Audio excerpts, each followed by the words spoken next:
Let's turn to Pakistan now. Their new president has made an announcement. That's Asif Ali Zardari.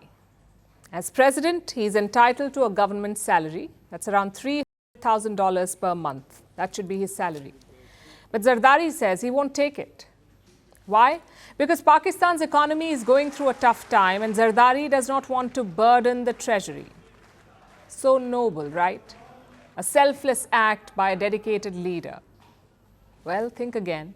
Zardari is one of the richest men in Pakistan. He's worth around $1.8 billion, and a lot of that wealth has come from corruption. He was quite an expert at swindling money. So good that he had a nickname, Mr. 10%. That was the cut for getting things done. So Zardari giving up his salary is not selfless or noble. It reeks of political showmanship, like putting an entire house on fire and then turning up with a mug of water.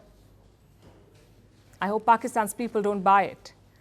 But let's take a closer look at Zardari's story. He was born into a Sindhi family of landlords. His lifestyle became the talk of the town. There was a lot of partying, a lot of fights, a lot of romantic flings, and a lot of polo. Many called him a playboy who plays polo. His life took a major turn in 1987. That's when he married Benazir Bhutto. Now, Bhutto was Pakistan's leader in waiting. She led the Pakistan People's Party.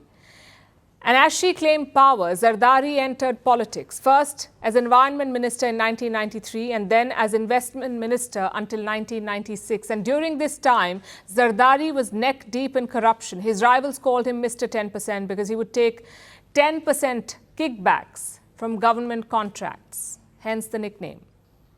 Even foreign governments investigated his corruption, like Switzerland and Britain.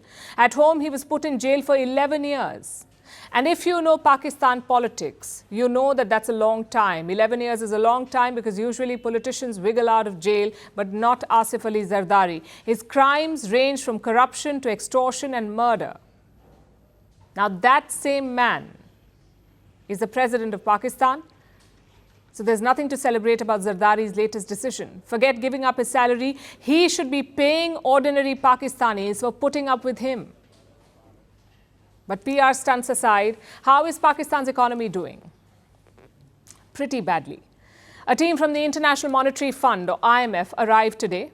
Their job is to review Pakistan's bailout.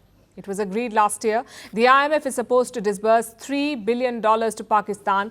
2 payments have been made. The final one is awaited. If the IMF team is happy, the rest of the money will be released to Pakistan. And they're in the country, in Pakistan, until next Monday. They will hold talks with the new finance minister. His name is Mohammad Aurangzeb.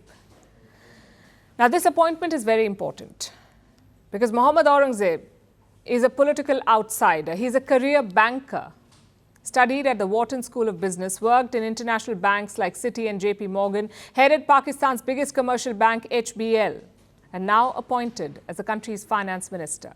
It's a big change for the Sharifs too. Traditionally, they have trusted Ishaq Dar with the finance ministry. But this time, he's been shifted out. So Islamabad is sending a message to the IMF and the international community that they're serious about turning the economy around. The question is, will the IMF buy it? Prime Minister Shehbaz Sharif has already called for another IMF loan. He has not mentioned a number yet, but reports say he wants another $6 billion. The finance minister will present Pakistan's case to the IMF team. He's called for a large and long-term program. So it's now up to the IMF. Do they trust the new government's intentions? Do they believe Asif Ali Zardari's fiscal prudence? Or do they trust the technocrat finance minister? At their own peril. This is a country where elected prime ministers do not have real power. So how powerful can a non-political finance minister be? It's something that the IMF should think about.